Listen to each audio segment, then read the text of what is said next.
Alright folks, a warm welcome back to the channel, and welcome to episode 3 in our 2024 Colorado series. This year we headed over to the States for 15 days with 3 different tags between the two of us. I'm after a black bear and Rod's after a mule deer and an OTC elk. And of course, we had to have a crack at some small game too. So join us whilst we amble around the backcountry of Colorado, chasing birds and beasties. Alright folks, where we left off in the last video, Rod had shot a mule deer in the morning. I'd tried for a bear in the evening, but it was kinda ruined by a mule deer.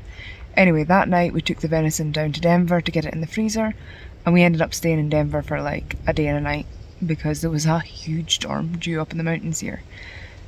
Doesn't seem like it was that bad, but like, yeah, the rental car that we've got's not the best 4x4. We kinda thought we were getting something better, but we've ended up with a Grand Cherokee. Well, one of the newer ones. Anyway, we didn't know what it was going to be like on the roads with the snow and stuff in a shitty car, so we stayed down there and did some tourist stuff. Shot some guns, went to Bass Pro again, just dicked about. But we're back up in the mountains now, and tonight we're going to try for a bear again. Now I know full well I'm going to get some shit for wanting to hunt a bear. And I know that some of that shit is going to come from other British hunters, because I already got some of it before I left. Now if it's not your thing, that is more than okay. But if you take wild game yourself, whether it be a deer, a fox or a bird, and you see another hunter acting ethically and within the law, wherever they are in the world, then who are you to say it's wrong? I get it, big predators are an emotional subject. We don't have them in the UK, and when discussing the subject it's easy to elicit a knee-jerk reaction from both hunters and non-hunters alike. But to those willing to listen and engage civilly about the matter, I offer a lot more patience and a deeper explanation of why bear hunting is a thing and why I personally want to do it. Like any animal competing for space with humans on a large scale, black bear populations are managed to keep their numbers at a stable and sustainable level. The annual cull of black bears in the US, i.e. the amount of tags they give out, is determined through various methods of surveying, not dissimilar to the way that we measure our deer populations. There are habitat surveys that include fecal DNA sampling and hair traps, and there are visual surveys like aerial counts, den checks and trail cameras, and there are also methods that involve capturing and releasing bears, to either tag them with tracking equipment or mark them in a practice referred to as mark recapture.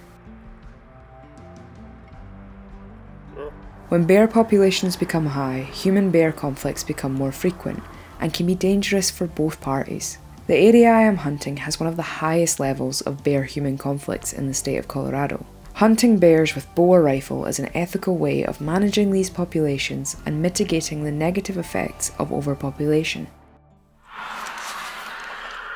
Charlie's away at this hill opposite me, trying these bears again, and there's a bloody stud of a bear across there.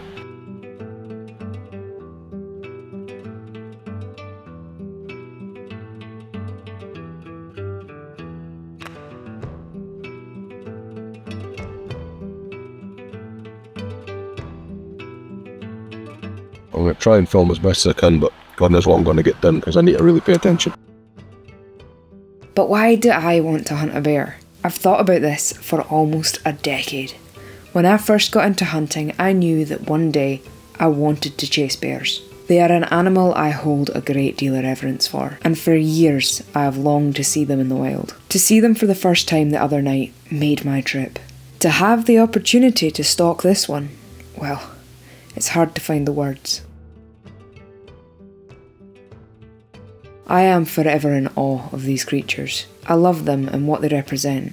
And I'm not gonna lie, I just really dig the lifestyle. Eating fish and berries and sleeping a lot, that's something I can get behind. To those who haven't experienced hunting, it may seem completely arse backward to want to kill something that you love. But stalking an animal in its own habitat, getting into a very close range, the process of tracking after the shot, the preparation of the meat, carrying it off the hill, in whichever order you do that in, gives you such a deeper connection to that animal and reminds you of what you are. Like it or not, if you're a human, you are an apex predator. Some of us haven't forgotten that, and find both solace and, in some cases, a sense of spirituality in doing what comes naturally to us. Not to mention that the hunting of these animals, and most animals really, funds the conservation of them and their environment in a direct and actually meaningful way. Trust me, booking a hunt or buying a tag does more for conservation than buying a stuffed animal and a subscription to some money scamming charity ever will. The animals that we share this planet with are our neighbours, to be preserved and protected, but at the same time they are also a resource to be utilised. Those of us who hunt not only understand, but champion the need for their conservation more than most.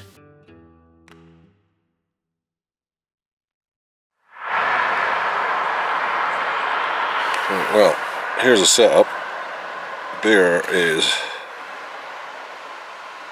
over there, which is over there behind that dead tree.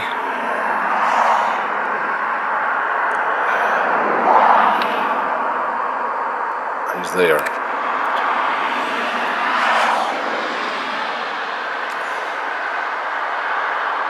And there is a big bunch of magpies mobbing the hell out of him.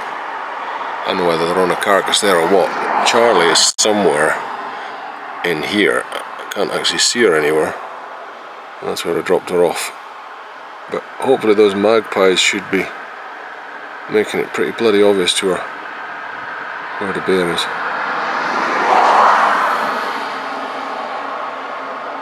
That is a massive bear. Gee whiz. She's so hard to see, I can't see her anyway. So, Charlie is somewhere, I don't know whether I'll be able to see her or not. My eyes don't seem to want to focus on this, but she is somewhere there on them red rocks. And the bear is there somewhere. Maybe there somewhere. So, she's going to try and stay above him and go along right in the centre of the screen on that open rocky bit, so she can try and spot him. Once she spots him, then she'll have to try and move closer. I'm going to just put this camera down for a minute. I'll put it back on when I can see her.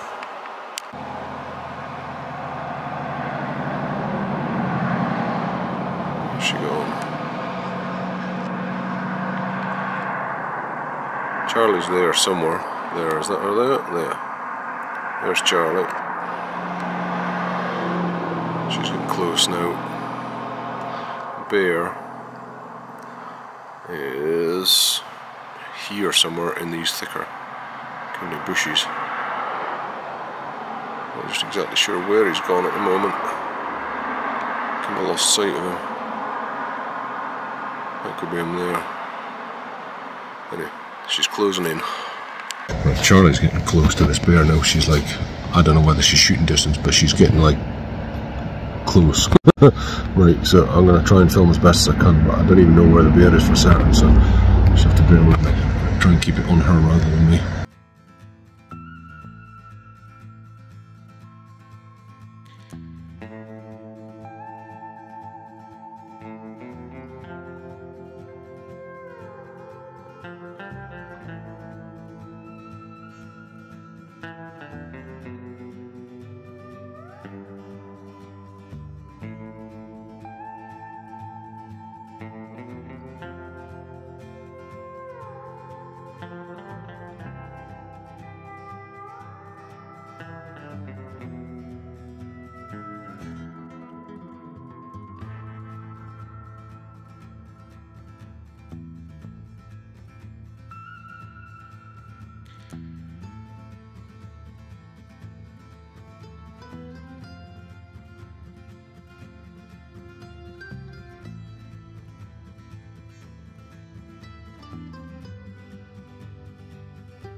I'd gotten myself a wee bit of height on the bear, hoping that he'd feed into a clear spot. If he did, I'd be well concealed by the bushes just beneath me, but the bugger started feeding uphill, and closer to me. It was then that I noticed how well worn the game trail I was standing on actually was, and it wasn't hard to put two and two together.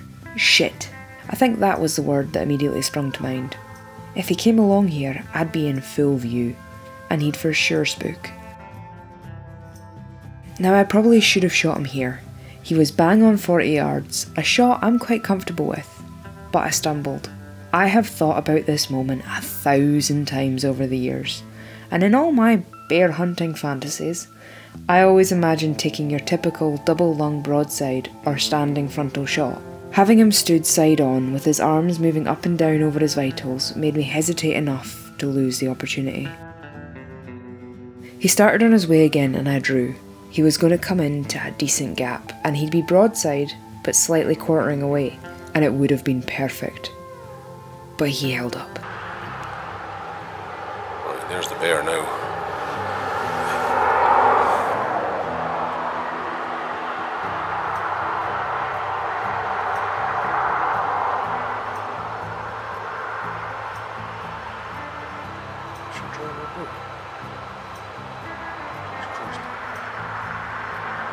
She's drawing her bow.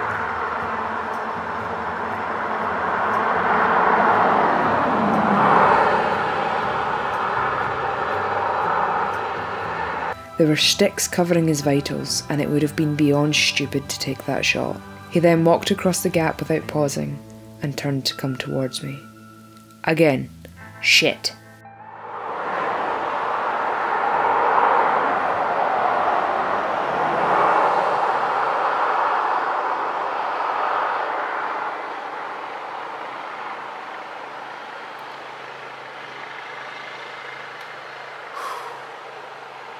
She's up full draw. Come down, you've held too long, come down.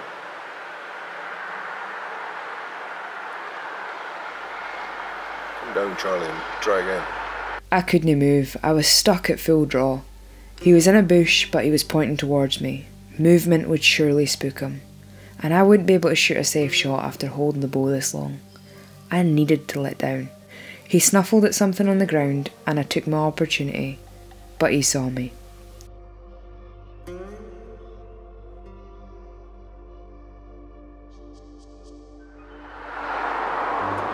down with the bow, woman. Good, well done. Jeez.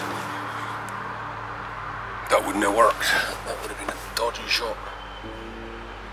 It wasn't enough to completely freak him out. He just decided better of it and started to meander off up the hill at his own pace. And despite my better judgment, the little overly excited voice in my head said follow him. So I did.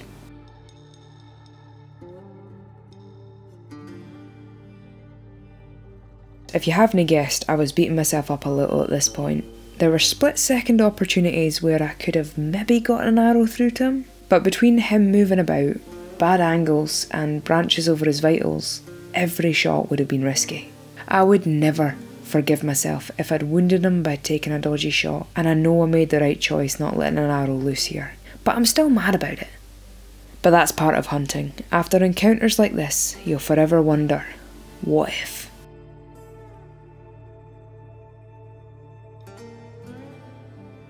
At this point, I couldn't actually see the bear. I was following him by sound, which, in hindsight, was maybe a little bit f***ing dodgy. But you gotta be in it to win it.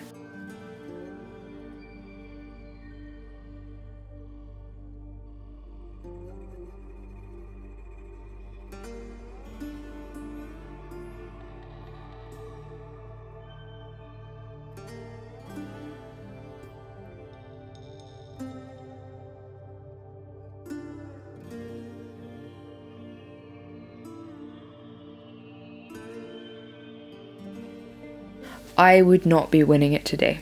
He saw me again and that was enough for him. He headed back into the woods and I headed back down the hill.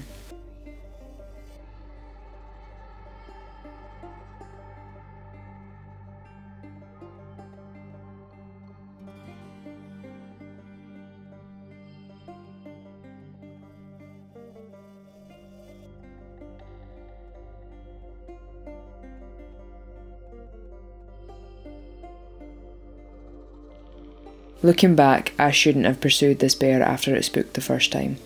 I should have paused and waited to see if he'd go back to feeding, and then tried another approach. But I let excitement get the better of me, and honestly I didn't even consider not following him. All that being said, this didn't actually do any hurt, as me and this particular bear would meet again in a few days' time. but you'll have to wait until the next episode to hear that story. I didn't get him, but I could spend the rest of my life doing that. Like, I'm not out of breath from walking down the hill, I'm just really, really happy. That was potentially one of the best days of my life.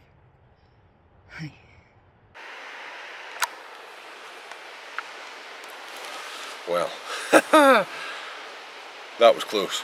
That is a freaking massive bear. Jesus, such a big bear. She's only got pins out to 50. I'm not sure, she'll tell us when she comes back how close she was, but she was sat there and he came into a gap and she drew. And as she drew, she said just some little sticks went over his vitals because he was moving about. And she said she daren't shoot because she didn't want to ruin her only chance. So she just waited a second, and then I don't know what happened. I'm going to look back at the video and see, but whether he saw her or whether, I've no idea, but he spooked and he went off up the hill. And then obviously whatever's going on, he proper spooked and he's going right off up.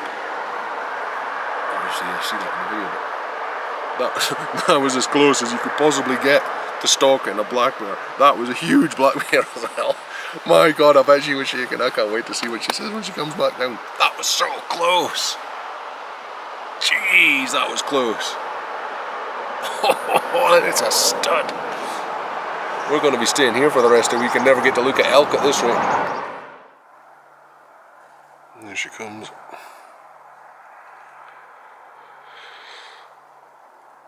God, I bet she's cross.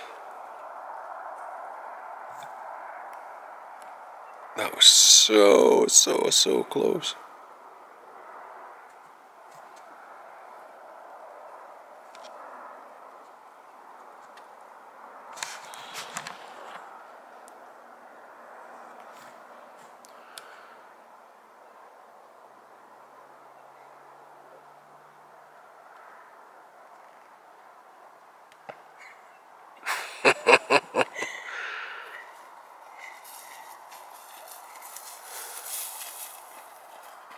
Just chuck the bow straight in and then talk to me. What? I said chuck the bow in and then talk to me. We can go home now. You what? We can go home now. I'm satisfied. That was a freaking big bear, wasn't it? It was a big bear. It was a massive bear. It was a big bear. I think it was bigger than you realise. It was a big bear. He was a big bear. But like... I don't know whether he heard you or spooked or what, but... I think he saw me because I was playing in sight and he came up round and he was going to come along this path because all of the fresh tracks and stuff, fresh shit, were along the path I was on. Right. I bet he would have fed along there. How close? How close? 40 yards. 40? At all times. Wow. Yeah, well 38 once, but like... Wow. And then I don't know on that last little bit when he looked over, but he saw me again there. And he knew he'd been followed, like, but I was just going to see if he would like track. Yeah, I thought he turned around. He was going to come down to you, like. I know. I was like, bloody hell. That's when so like there was a shot that I could have taken, and I'm kind of angry I didn't take it. But at the same time, if I had taken it and up, I would never forgive myself for that. Like. Yeah. But like quite often he was covered with branches. Yeah. And like it's not a rifle. You know what I mean? I can't shoot through trees. No, so totally. I just didn't. But like, if that's all that happens, I'm happy. Like, do you know what I mean? That was what I wanted to do, and I could spend the rest of my life doing that. The deer. The lady that stopped when we were watching the bear, a lady pulled up in her car on the other side. She says, "Did y'all see something?" And we were like, "No," and off she went. No, we didn't see nothing. Nothing to see here. Move along. Go away quick and leave us alone. I'd stalked a bear. Though I didn't get a shot, I'd still gotten close, and that's what I wanted. He was a beauty, with a big wide head and scars on his face. Honestly, what an animal. And what an honour it was to get so close to him. I don't know how best to explain just how much that meant to me, but about a month later on, and I still physically can't restrain the grin when I think about it.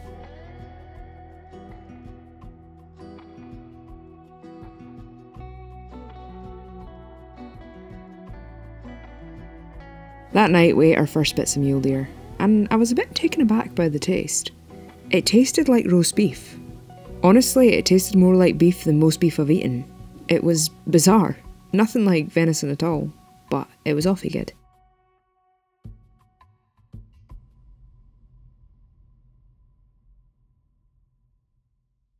The next morning we tried again for the bears, but we didn't see a soul. There was a light frost on the ground that quickly melted and made the brush hang heavy and wet. Not nice conditions for deer, so I assume not nice conditions for a bear either. Without spending a lot more time with these animals, it's hard to know how the different weather affects them. I do think the best plan is to go and hunt elk in the morning and then come back and hunt bears in the evening, because so I'll go and stay at this campsite one more night, but we should probably find somewhere go free. From there, yeah. No, we should go from there to hunt in the morning. Yeah, in the morning, go and look for elk. Worst case scenario, if we get on among some elk and we don't get back in time, we just have to pay for another night. Yeah. End of the world, is it? Yeah, no. But like, then we're doing both things without sacrificing one. Yeah. You know what I mean? Yeah, totally. Yeah. I just don't know. I'll ask Scott if he's got any idea. The best place would be to find like a parking lot or like under a bridge where all the elk are hanging out. Just a bit like this where they just come and feed down one of these bits. And you just somewhere away, somewhere you wouldn't expect to see them, basically. Yep. Is where they'll be. Yep. Yeah. But no, I definitely think that that's the best plan. I definitely don't think we're getting a bear here this morning unless one just happens to walk along. Yeah, unless Boo Bear appears, but like, I don't really know if he's still about. He could have gotten bumped on, you know what I mean? He could have gotten chased across the road, be across there now. Anything. So yeah, I think evenings are the time for bears. It's either that or you try and figure out where the bears are now, but then they might just be laid down. Yeah. Also though, the sun's on the other side of this hill. Maybe the bears are on the other side of this hill, feeding on something else, and when the sun comes over this side, maybe they'll swap over for the... I don't know. You might need to live here for years to figure that kind of stuff out, I don't know. But we got close to one last night, and we're dumbasses that don't know anything about bears, so... Huh? Got close. We did get close. You're bloody right, you did. Maud, I saw a hunter this morning. I swear that guy had tits.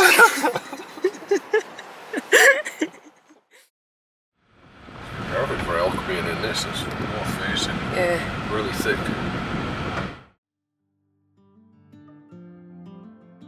We killed that afternoon by exploring a nearby OTC unit, taking in the sights and looking for elk sign. We found some, not a whole lot, and we went up a road that might have been a bit ambitious for the rental. I think next time we might save up and treat ourselves to a pickup. The unit was a nice patchwork of habitat, but it was so busy with folk. Not so much hunters, just hikers and campers, but busy to the point that we were struggling to find a spot to actually camp, or park. The elk sign wasn't particularly strong either, but it was nice to see a little bit more of Colorado.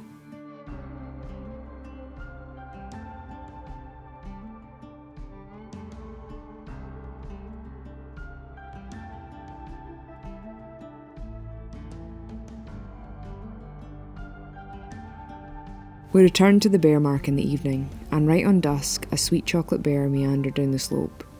It was getting dark, but the bear was heading downhill quick, so I went to try and cut her off.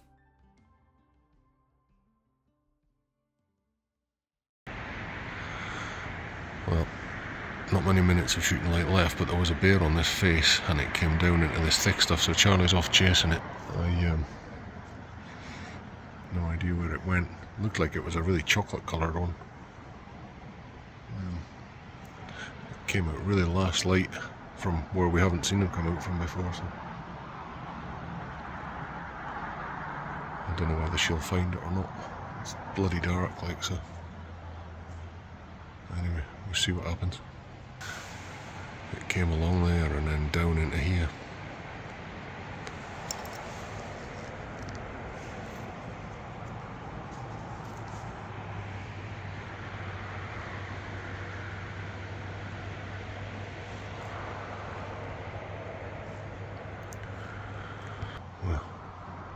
God knows, don't even know where she is. So like, I came round to this very end rocks, like, not the main kind of like, you know how there's like a right, it's not a right. Yeah, you know, like a big rocks, yeah. Yeah, the ones further over, and I was like, just kind of sneaking up, trying to see him, and there he is, 110 yards, right. Just up there, but he was in thick bushes, and like, I could just see his head, And he came down a little bit, so I set up at a rock and I was like behind a tree and I was like, I'm just going to wait, because obviously it rushed in last night and ruined it. So like, I'm just going to wait. And like, I just heard him like pretty much sit down and go. He just held up the berry bushes there. But that's a chocolate bear. That's like a, it's on my binos. Right. He's like a proper dark chocolate. Like he's not a black bear. Big one or little one or medium? Medium. Medium. Not as big as not as big as one last night. No, it's like maybe just a wee bit smaller than the first two boys we saw, but like bigger than Boo Boo. Yeah. But like a 2-year-old type of thing or something. Yeah, nice bear like. But like I couldn't sneak forward because I'd just be going thick stuff. And like if he didn't come any further, then well, I can't do anything. But this is slowly becoming my favourite thing in the world. Like, it's a shame it's bloody noisy with traffic, because if there wasn't the noise of the traffic in his valley, you'd probably been able to hear where he was crunching branches. And well, yeah, I could kind of roughly hear where he was. He was making quite a fair bit of noise. I walked along there a bit and I was like, bloody hell, I bet he's going to come right to me. Probably. Right.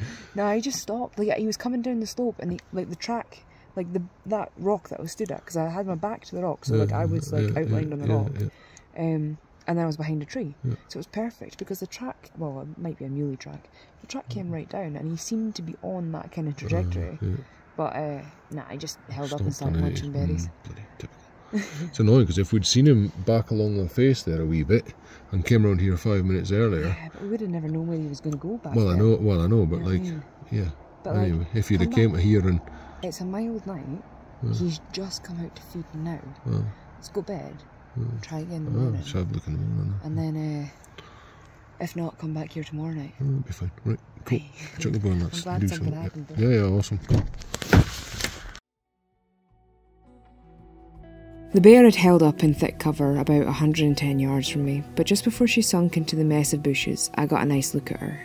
And I actually think she might have been a female. Perhaps just a young male, but bears are a little bit like Labradors. You can kind of tell if they're male or female just from the shape of their head. And this one looked like a lady. But I'd need to see 100 more before I could be confident taking an educated guess on that. This one had a brown coat, a seriously dark brown, but still brown, and she was honestly just a beautiful bear.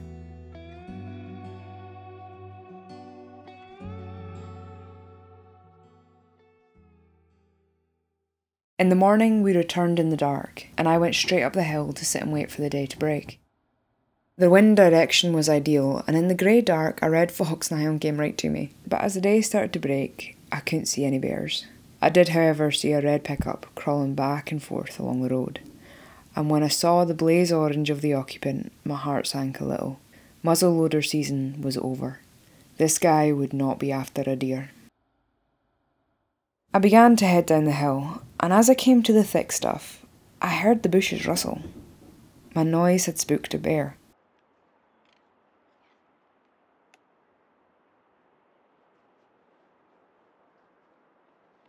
It was Boo Boo, the small bear from the other day, and unbeknownst to him, he'd actually ran closer to me. He calmed down a bit and started working his way through the bushes beneath me. If he kept coming, he might come into the clear, and I might get a very close shot. I went to draw whilst he was out of sight, but my bloody release had gotten caught in my sleeve. By the time I'd buggered about with it, he'd come into a clearer bit and clocked me.